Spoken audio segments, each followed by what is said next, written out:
Y así entramos entonces a nuestra primera meditación que parte de esta lectura y reflexión del pasaje del Hijo Pródigo, a que he llamado esta primera meditación, tu hermano estaba muerto y ha vuelto a la vida. Comenzamos con la lectura del texto del Evangelio de San Lucas, que dice así: En aquel tiempo se acercaban a Jesús los publicanos y los pecadores para escucharlo.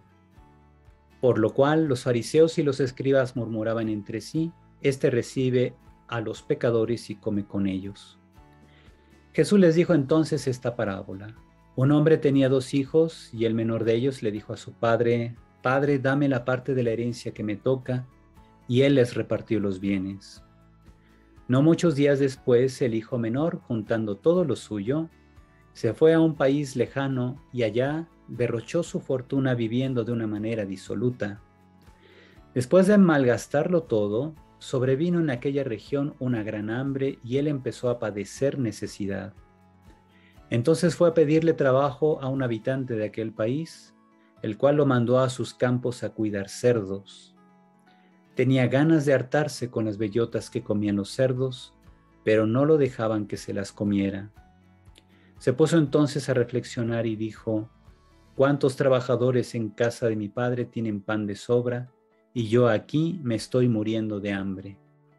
Me levantaré, volveré a mi padre y le diré: Padre, he pecado contra el cielo y contra ti, ya no merezco llamarme hijo tuyo. Recíbeme como a uno de tus trabajadores. Enseguida se puso en camino hacia la casa de su padre. Estaba todavía lejos cuando su padre lo vio y se enterneció profundamente. Corrió hacia él y echándole los brazos al cuello lo cubrió de besos. El muchacho le dijo: Padre, he pecado contra el cielo y contra ti, ya no merezco llamarme hijo tuyo. Pero el padre le dijo a sus criados: Pronto traigan la túnica más rica y vístansela. Pónganle un anillo en el dedo y sandalias en los pies. Traigan el becerro gordo y mátenlo. Comamos y hagamos una fiesta, porque este hijo mío estaba muerto y ha vuelto a la vida. Estaba perdido y lo hemos encontrado. Y empezó el banquete. El hijo mayor estaba en el campo y al volver, cuando se acercó a la casa, oyó la música y los cantos. Entonces llamó a uno de los criados y le preguntó qué pasaba. Este le contestó: Tu hermano ha regresado y tu padre mandó matar el becerro gordo por haberlo recobrado sano y salvo. El hermano mayor se enojó y no quería entrar.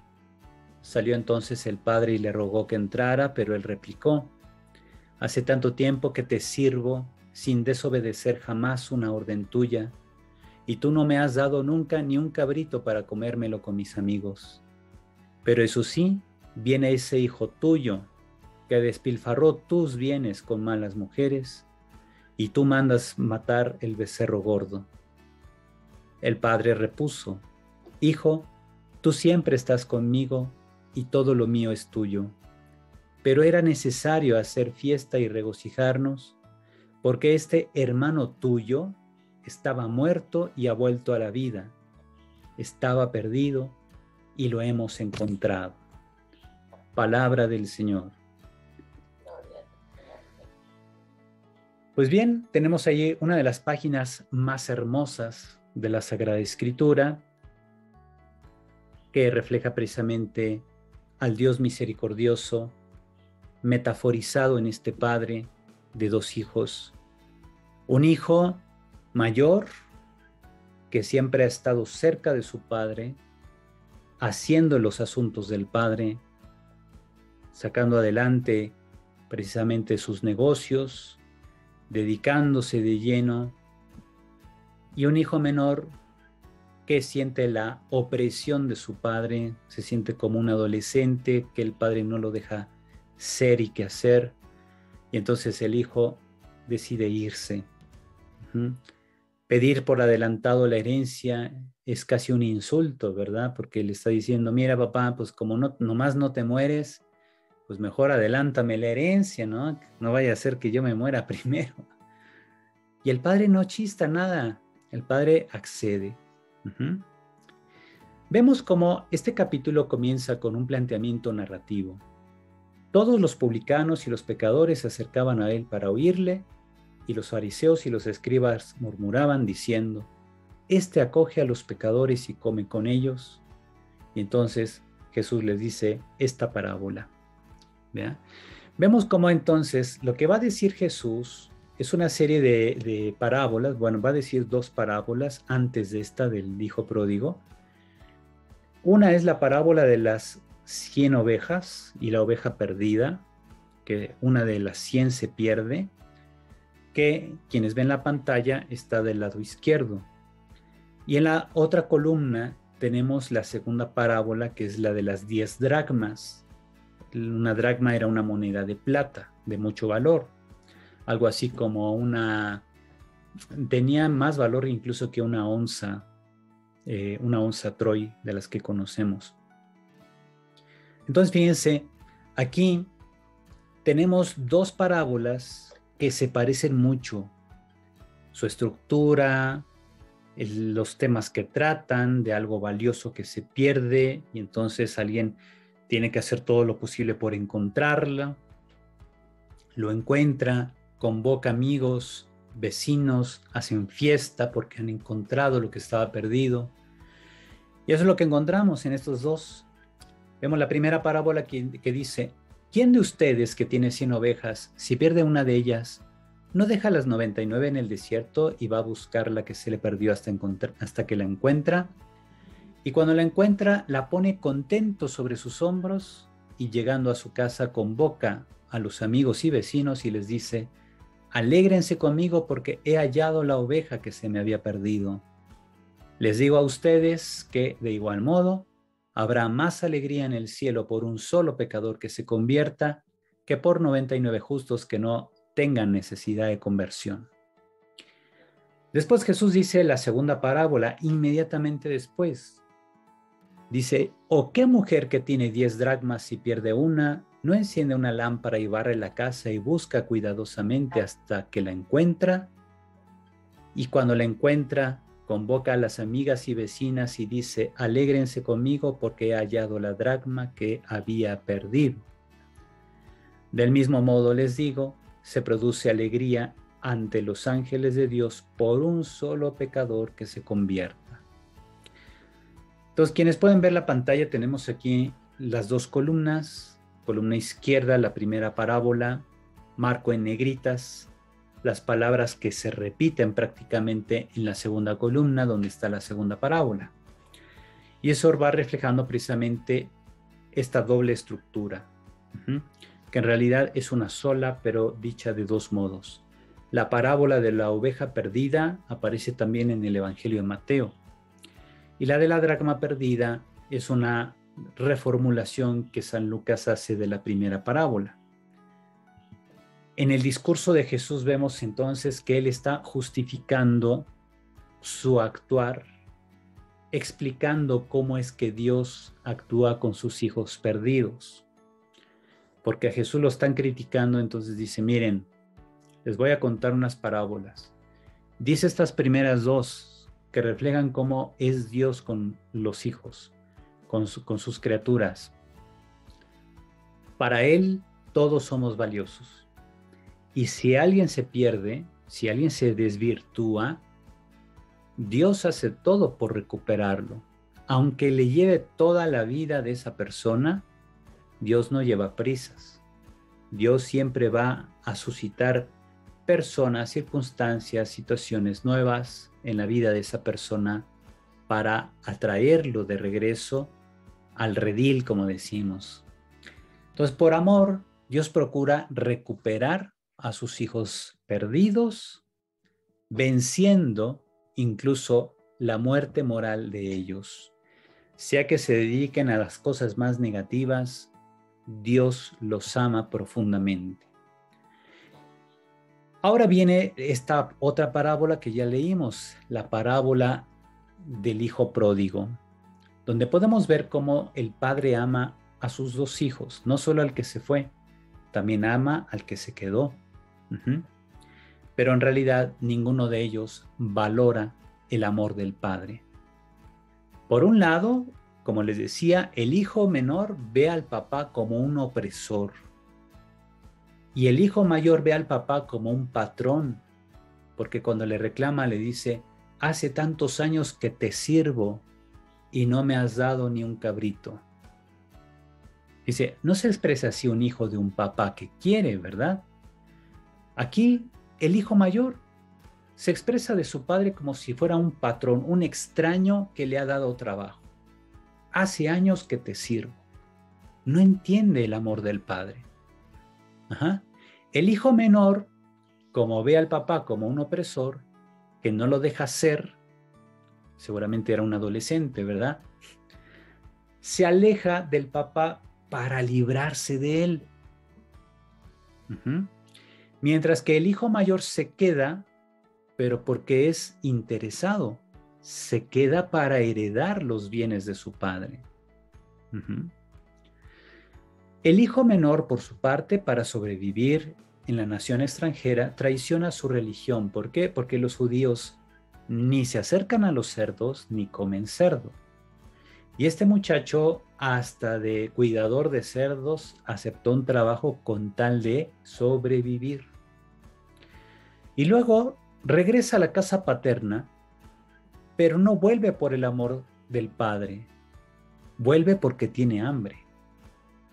Y entonces planea ahí sus dichos bonitos para decirle al papá para que el papá le permita comer y tratarlo como uno de sus trabajadores. Pero fíjense qué ironía. Aquí dice, pienso decirle a mi papá, trátame como uno de tus trabajadores. Y así vivía el hermano mayor.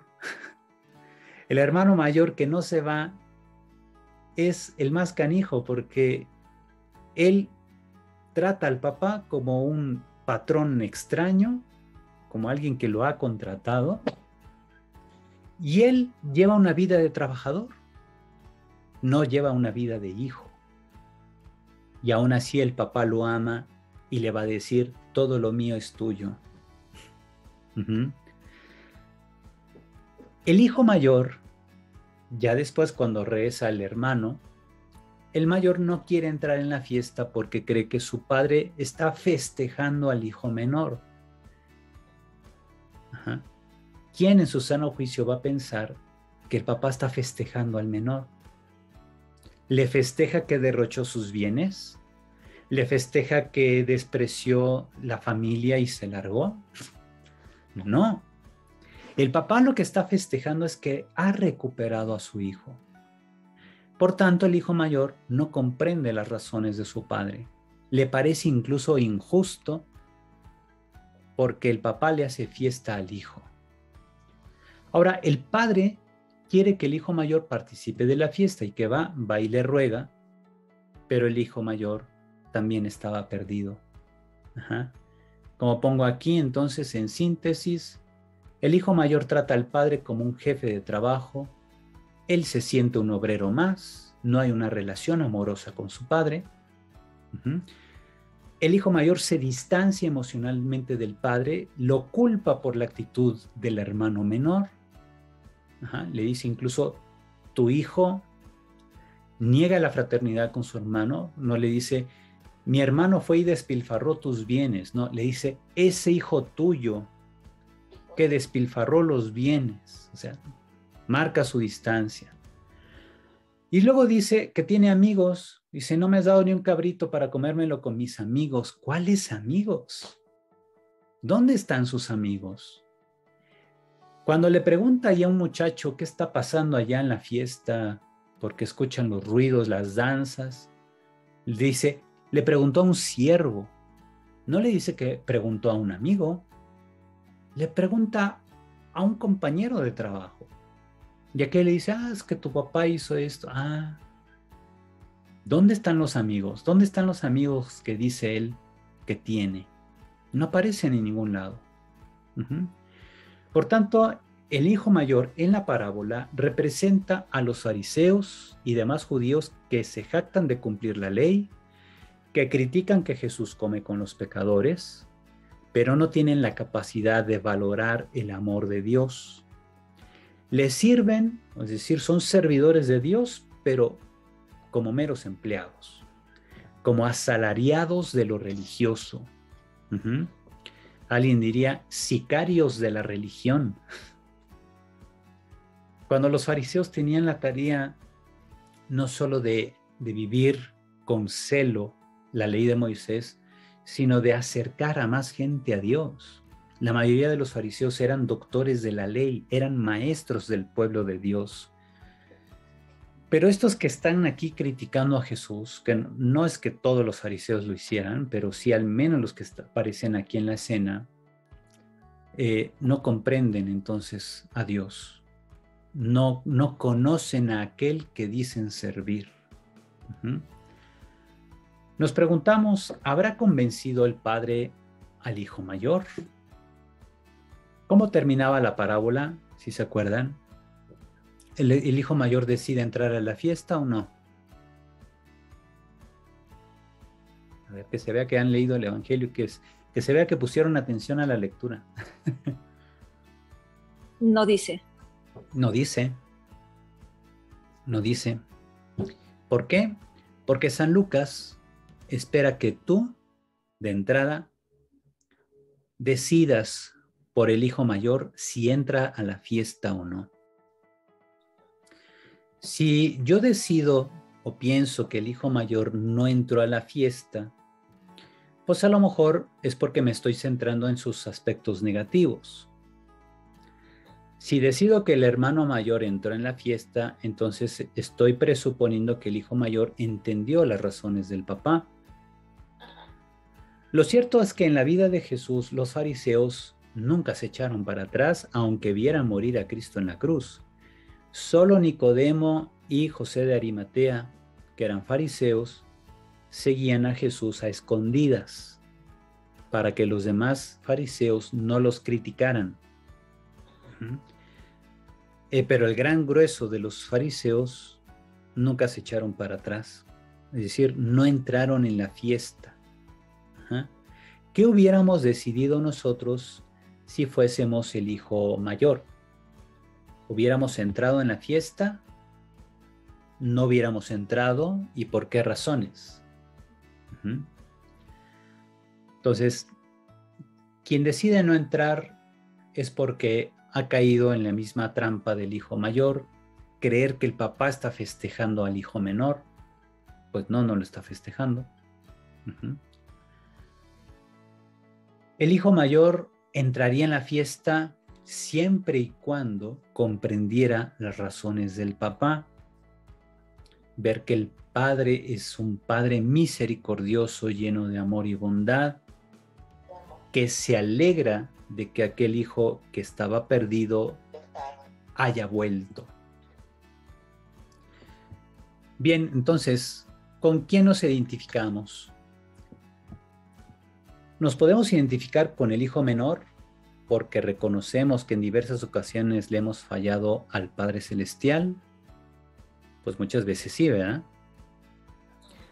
Nos reconocemos o nos identificamos más bien con el hijo mayor porque a veces nos creemos mejores que los demás al llevar una vida según los mandamientos. También podemos caer en ese peligro, ¿verdad? Yo podré ser muy religioso, pero jamás debo compararme a alguien más. Hay gente que ni siquiera cree en Dios y es más buena que nosotros. Finalmente, nos identificamos con el Padre porque comprendemos su gozo y decidimos participar de su alegría. La parábola, como vemos entonces, no es sobre el hijo menor. No debería llamarse parábola del hijo pródigo, como siempre decimos, sino sobre el Padre misericordioso. La parábola del Padre misericordioso. Un Padre que a pesar de que la forma de actuar de sus hijos le refleja que él ha fracasado como padre, no obstante, él le sigue apostando a la misericordia. Él sigue procurando que sus hijos valoren su amor. No los obliga. No los castiga. Al hijo menor no lo castigó y no le dijo, qué bueno que te pasó eso para que aprendas. No, pues si no era mexicano el papá. Es más bien aquí un padre lleno de amor que sabe que el hijo, como se ve en esta pintura de Rembrandt, sabe que el hijo ha regresado prácticamente vapuleado, ¿verdad? Lleno de polvo, de sudor, de lágrimas, sin un zapato. Ahí vemos en la imagen cómo le falta una sandalia. Ha llevado una vida prácticamente miserable. Ajá. Mientras que el hermano mayor, que en la pintura aparece de pie, con esta vestimenta roja que representa la herencia, que tiene una ropa digna, que mira con desprecio al hermano menor, ese hermano mayor también estaba perdido. Uh-huh. Y entramos pues en el momento de nuestra reflexión, nuestra primera reflexión personal. Aquí la invitación es que tratemos de ver nosotros en nuestra reflexión cómo estas preguntas han pasado muchas veces por nuestra mente o incluso apuntan a la forma como a veces nos identificamos con los personajes de la parábola. A veces me reconozco hijo menor y eso me puede ayudar para recapacitar y cambiar. A veces, y esto sí ya pocos lo hacen, reconocerse como el hijo mayor. Cada vez que criticamos a alguien, que nos sentimos mejor que alguien, más buenos moralmente que otros, podemos estar cayendo en el juego de ser como el hijo mayor. Y sobre todo, si nosotros procuramos que ir a misa, confesarnos, tener los sacramentos continuamente, y encima criticamos a otros, estamos cayendo en el juego de los fariseos. Somos entonces en esos momentos como el hijo mayor. Uh-huh. Pero la invitación que nos hace San Lucas, autor de este pasaje del Evangelio, es que nos identifiquemos con el Padre. El Padre, rico en misericordia, se alegra por cada hijo que vuelve. Aunque vuelva solo porque tenga hambre, el chiste es que regresa. Porque el padre se da cuenta perfectamente que el hijo menor regresa no porque haya madurado su capacidad de reconocer el amor. El padre se da cuenta que el hijo sigue siendo quizá igual de tonto, ¿verdad? Que no valora el amor del padre, le interesa comer, pero el papá no lo juzga. Como que piensa, ya crecerás, ya madurarás, ya valorarás. Ahorita quizá no puedes. Tienes tanta hambre que ni puedes pensar. Porque si se han dado cuenta, cuando tenemos mucha hambre, ni siquiera razonamos bien.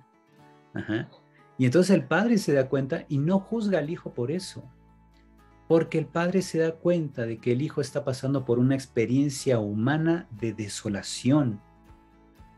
Y entonces no lo cachetea, no lo castiga, no le reclama. Ya ves, te dije que no te fueras. No le dice nada. Más bien piensa, espero que mi hijo haya aprendido la lección. Una lección que la vida le dio. Pero no le reclama, lo recibe con amor. Le hace una fiesta, pero en realidad es una fiesta para el papá, no es fiesta para el hijo. La fiesta es para él mismo, para el papá que ha recuperado a su hijo.